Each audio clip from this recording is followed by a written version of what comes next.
So let's begin with capacitor. So let us see what is a capacitor. We introduce a metallic plate and charge it. You can see a metallic plate has been charged with some charge Q.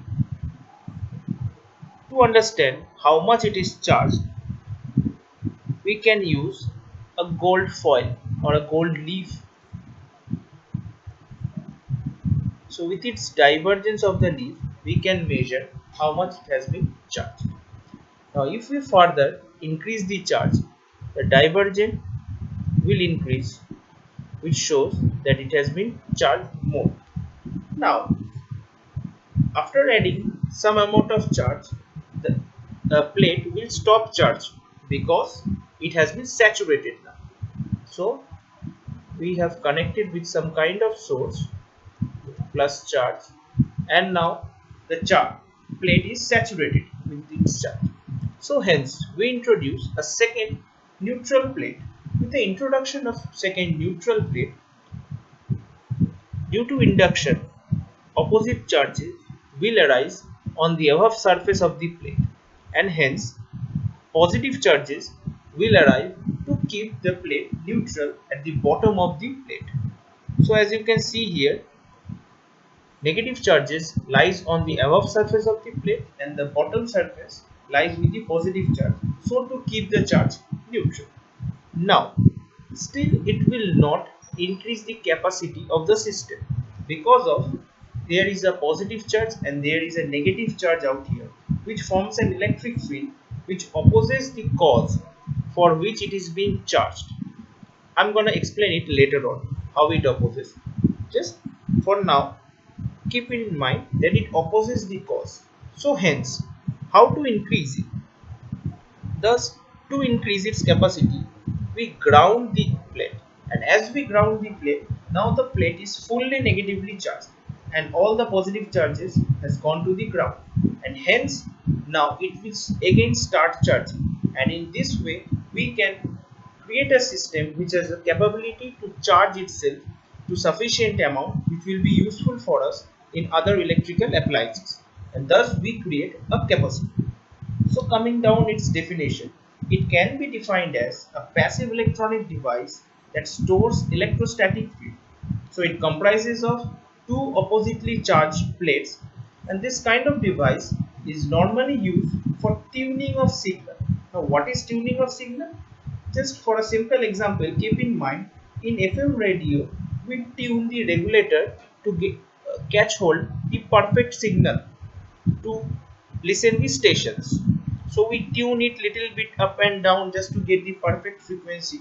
So this tuning is possible with the help of a capacitor device, and also it has been used in different kind of devices to avoid sudden spark in those electronic devices, because it gets the initial charging and then it starts the device, so that the initial sparks of a sudden start of a device can be avoided. Now let's see how to obtain the capacitance of a capacitor. As you can see here, a capacitor has been connected with a circuit with potential plus minus both. So as we connect the capacitor with the source, in the initial time, the plates will start slowly charging, and hence the current will flow. So let me show you. At the initial time when the plate is charging, so the plate is charging,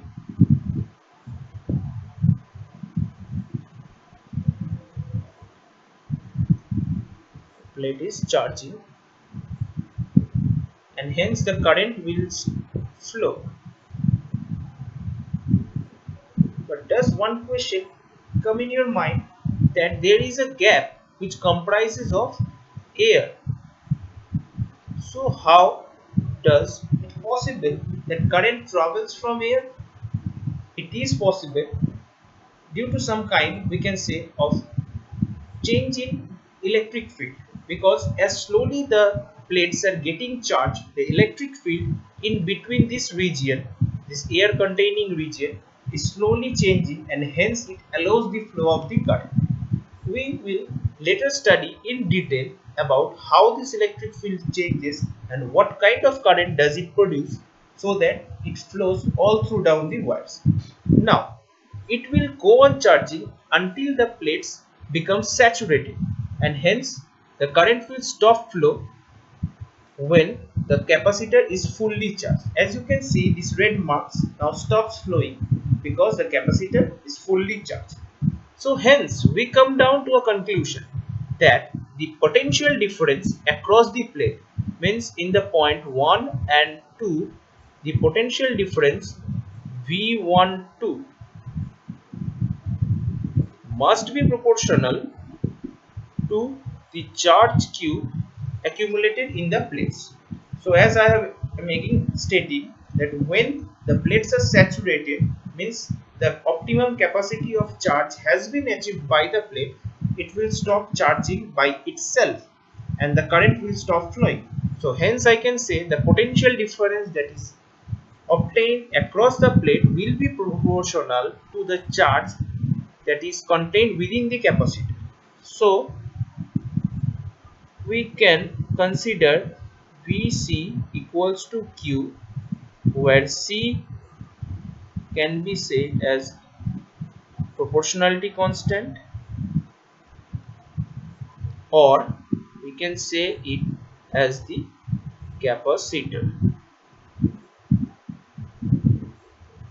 So hence capacitor is a constant value where C stands for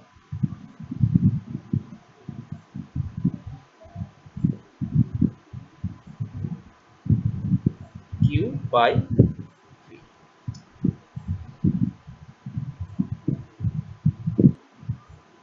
So we obtain the formula of capacitor as C equals to Q by V, that is the charge within the plate divided by the potential across the plate.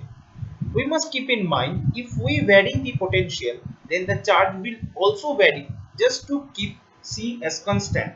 So either we change the charge or we change the potential, none of the term gonna change the capacitance value of a capacitor. And thus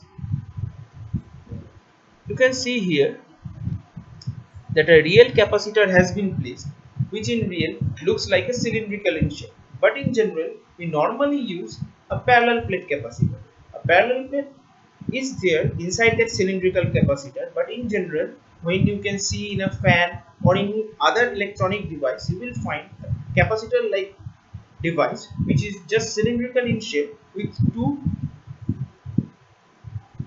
connecting wires, one is plus and one is minus. It has been stated there, which is, let's see how we obtain now the value of capacitance for a capacitor. So here you can see a capacitor with cross sectional area A. So let me draw out the cross section. So these are the plates. In 3D it will look like this, and hence if we draw the plates out here, and hence A will be its area. Okay, and d distance between the two plates will be this way, and it's filled with air, nothing else. Now, so we have written permittivity for distance. So now how to obtain the expression of capacitance for a capacitor? First of all, we have to obtain the electric field in between these two parallel plates. Now as we know, or we have already studied electric field for a single charge plate, which is E equals to sigma by twice of epsilon naught. So let us consider this is a first plate and this is a second plate. So E1 will be this, and then E2 will also be this, irrespective of their sign. The magnitude will be same, and thus adding up these two we obtain electric field E in between the plates. So in between the plates, E field will be along this direction. Okay. So hence we obtain the electric field. Now let me rub this out to see the next point is present.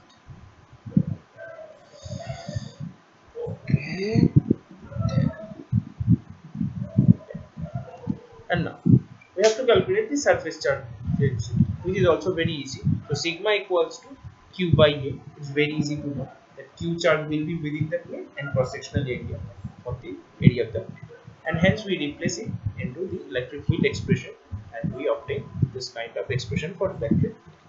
Now we have to calculate the potential difference, and we know that potential difference can be obtained in the formula of V equals to E into D, or else I am going to show you how it is obtained. We have already done this kind of expression. dV equals to integration E dr, and therefore V equals to E into D, that is the distance within the plates. So from this expression we obtain this kind of expression for the value of potential. Now we already know that for capacitance C equals to Q by V. So we just require to some rearrangement to obtain this kind of expression for capacitance, for which we will do Q divided by V equals to epsilon 0 A divided by T. Just rearranging this equation, we obtain this form, and hence C equals to, thus we obtain the formula for the capacitance for two parallel plates, and with the help of this we can measure the value of capacitance in between two parallel plates, because A here stand, A and D both stands as the dimensional value, where A is the area and D is the distance within the plates. Now let's rub it for the next expression.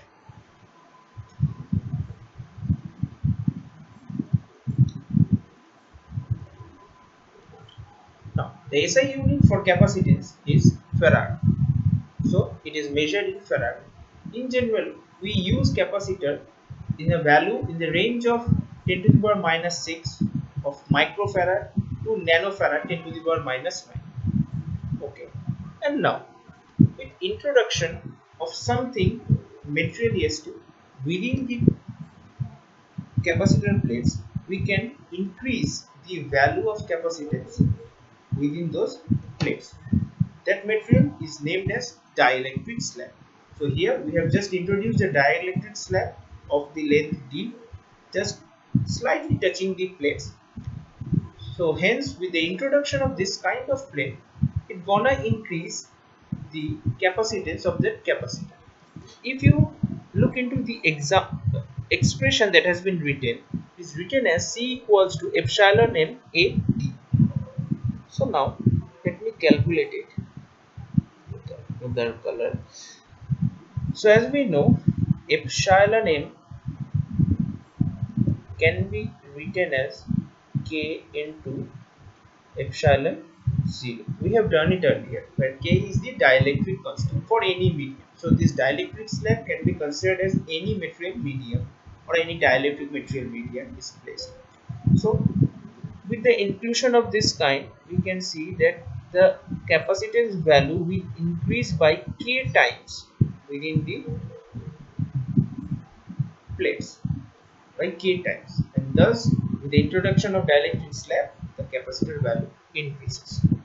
So next we're going to study about what is dielectric slab, which let it increase the value of capacitance. So dielectric can be defined as an insulating substance that are polarized in presence of electric field. So again repeat, it's an insulating substance and it is also polarized in presence of electric field. So if it is insulating, then it will not allow any flow of current. Okay.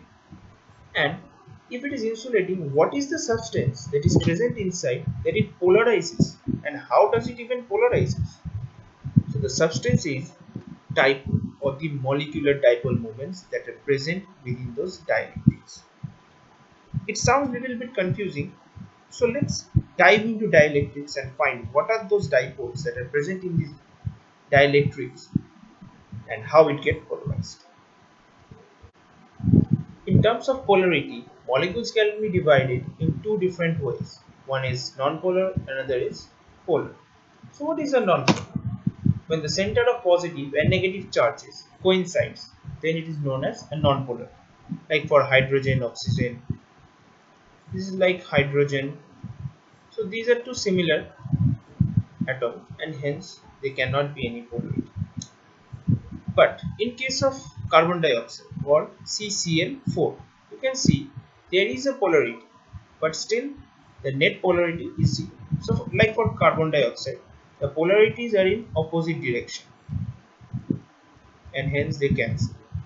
Now in case of CCl4, as you can see, there it's a tetrahedron structure and due to which the total resultant polarity is zero.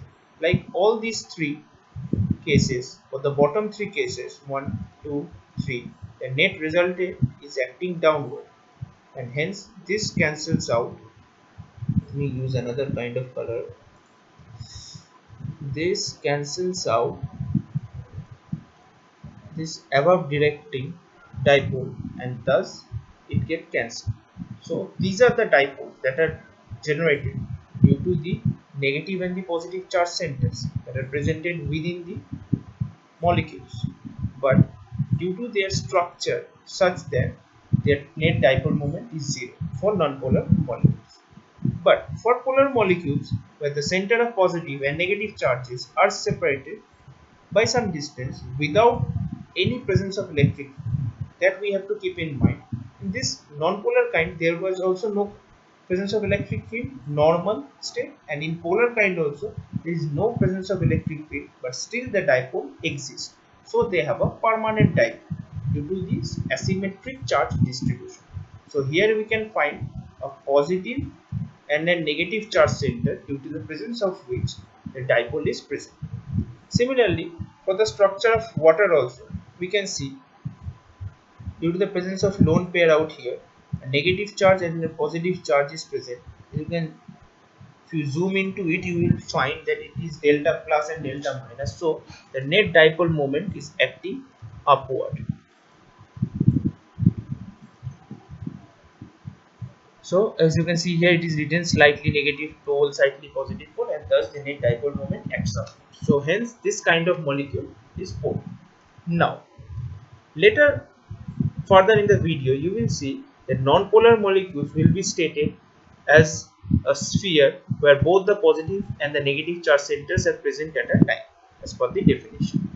And the polar molecules will be shown as an ellipsoid shape where positive and negative charge centers are separate.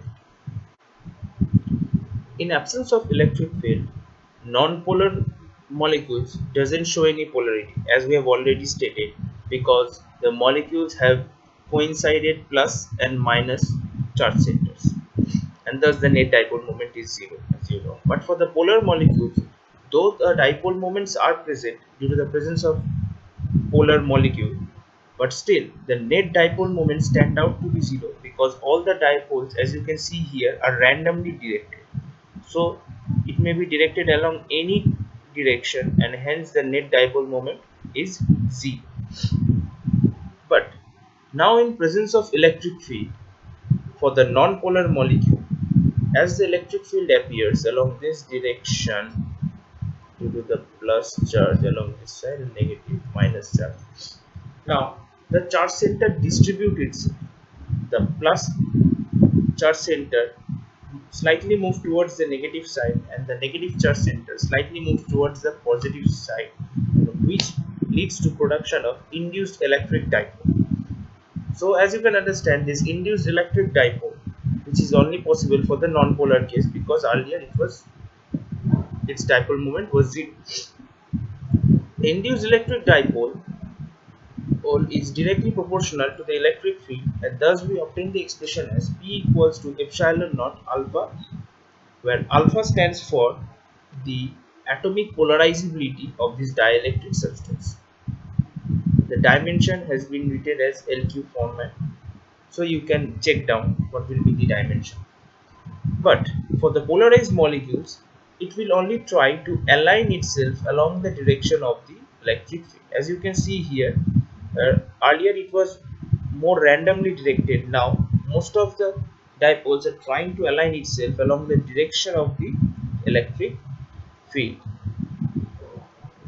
So this occurs for the polarized dipole. Now for the polarized dipole, the induced electric dipole also generates, but there is a very slight difference and the value is so negligible compared to the original dipolar value, so it can be neglected. Polarization of dielectric slab. When a dielectric slab has been placed within an uniform electric field, as you can see here, the dielectric slab is placed in between the capacitor. Due to the presence of the field, all the dipole moments within the dielectric slab polarizes or orients themselves along the direction of the field. And hence we come down to the definition of polarization, that is the alignment of the permanent dipole or the induced dipole along the direction of electric field.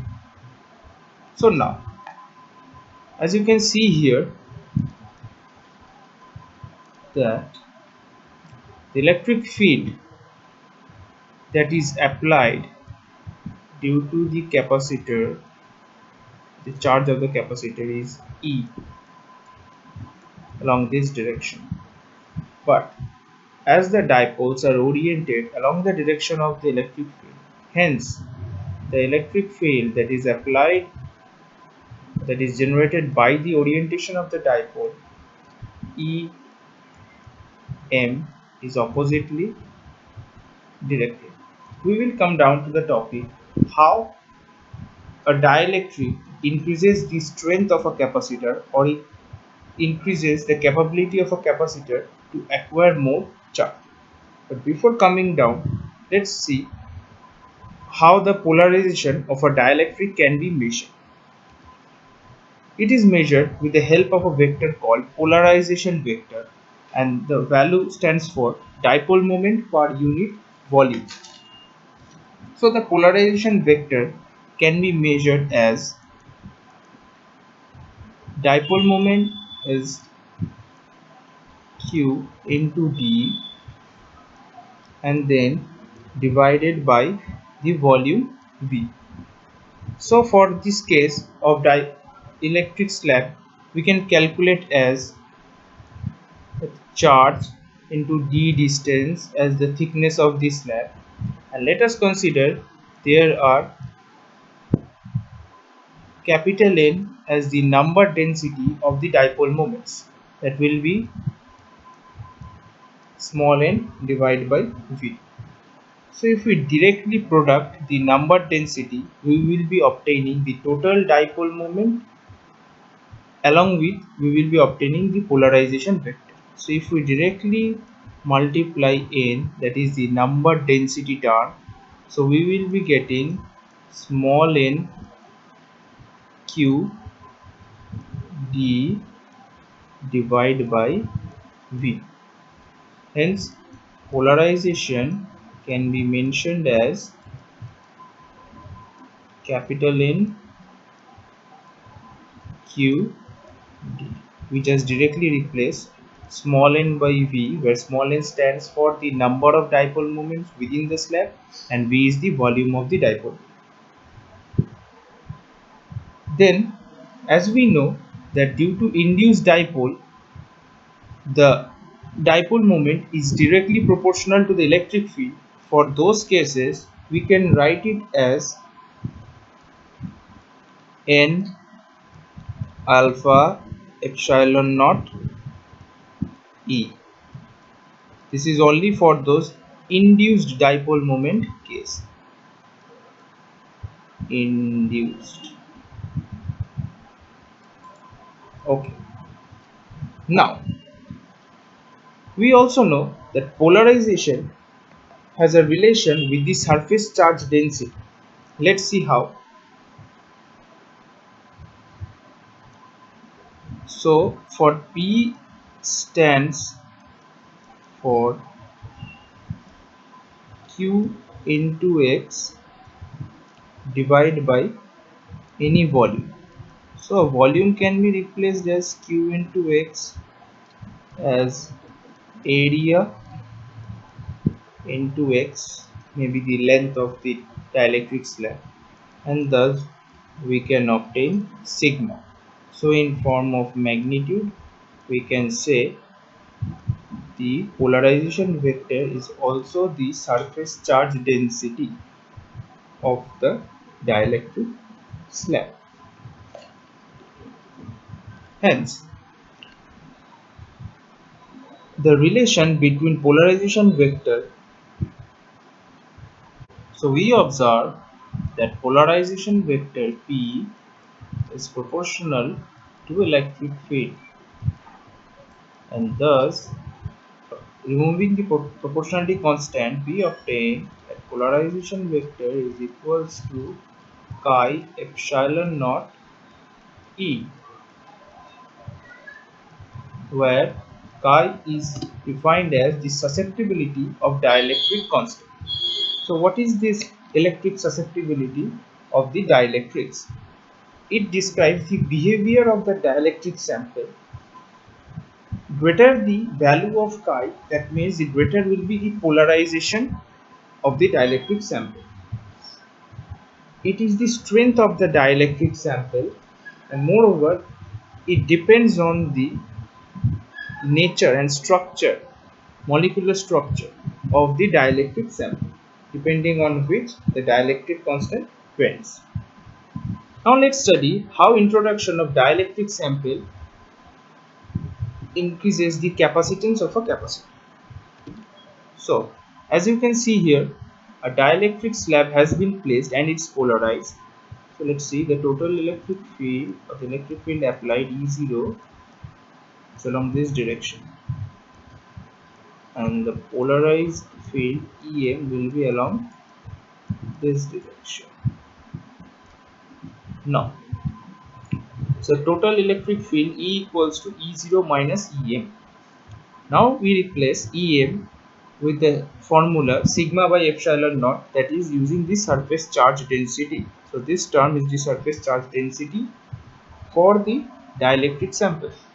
Now as we have studied just before few moments that sigma can be replaced with P, we have obtained that polarization vector magnitude is equals to surface charge density of that sample, and hence we replace sigma by, and now right from this formula above we replace with chi epsilon naught E. Now cancelling down the epsilon naught from both the terms and with some little rearrangement we obtain that E0 equals to E1 plus chi.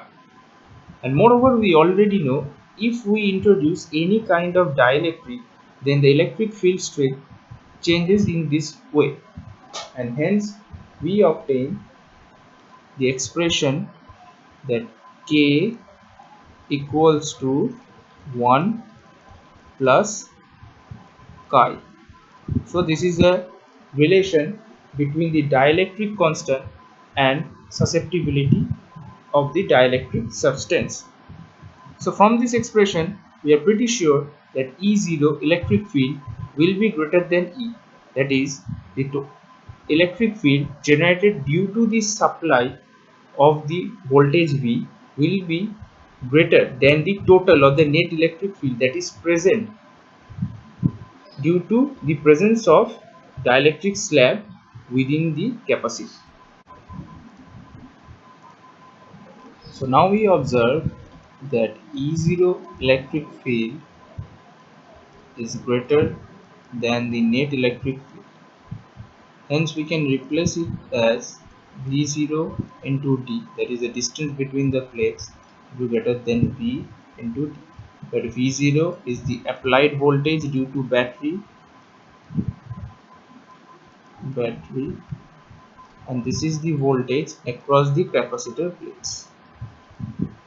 This is the voltage obtained across the capacitor plates, and hence we can show that V0 is greater than V. So as you can see, the voltage across the capacitor has dropped due to the introduction of the dipole, and hence the battery can show in this way. The battery, this is the capacitor, so here the voltage V0 and here the voltage V. So as V0 is less, sorry, V0 is greater than V, thus the battery will again start charging. In this way, the capacity of the capacitor has been increased, because with the introduction of dipole, the voltage across the capacitor plate decreases and hence further charging of the capacitor starts. So in this way you can increase the strength of a capacitor.